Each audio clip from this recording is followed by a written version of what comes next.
झामुमो ने चुनाव आयोग और बीजेपी को बताया बंटी और बबली। नमस्कार, आजाद सिपाही में आपका स्वागत है। मैं हूं राहुल सिंह। झामुमो प्रवक्ता सुप्रियो भट्टाचार्य ने बुधवार को प्रेस वार्ता कर हेमंत सरकार के पिछले 5 साल के कार्यकाल की उपलब्धियां बताई और चुनौतियों का जिक्र किया। केंद्रीय महासचिव सुप्रियो भट्टाचार्य ने कहा कि जब 2019 के चुनाव में बहुमत लाकर सरकार में आए तो कोरोना से उनका स्वागत हुआ।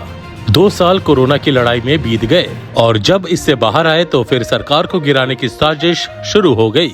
लेकिन एक एक कर हर चीज से निपटने में सरकार सफल साबित हुई। अब चुनाव की घोषणा हो गई है और फिर से चुनावी मैदान में जाना है। सुप्रियो ने कहा कि झारखंड में सरकार ने युवाओं और छात्रों के लिए काम किया है।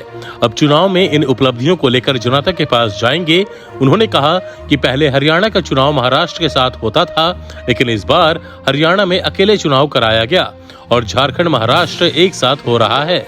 यह बताने को काफी है कि किसके इशारे पर चुनाव आयोग काम कर रहा है। उन्होंने कहा कि एक फिल्म आई थी बंटी और बबली, जिसमें ताजमहल को बेचा था। ऐसे ही बंटी और बबली भाजपा और चुनाव आयोग हो गए हैं जो जमहूरियत को बेचने में लगे हैं।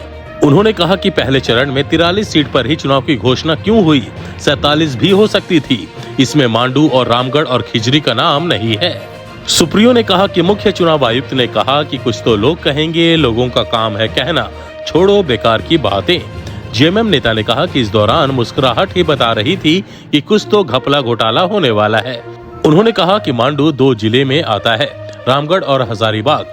रामगढ़ में खड़े होकर रांची को प्रभावित करने का काम भाजपा के नेता करेंगे। एक साजिश के तहत किया गया है कि एक विधानसभा 13 तारीख को और दूसरा बगल की ही जो सीट है उसे 20 तारीख को दूसरे चरण में रखा गया।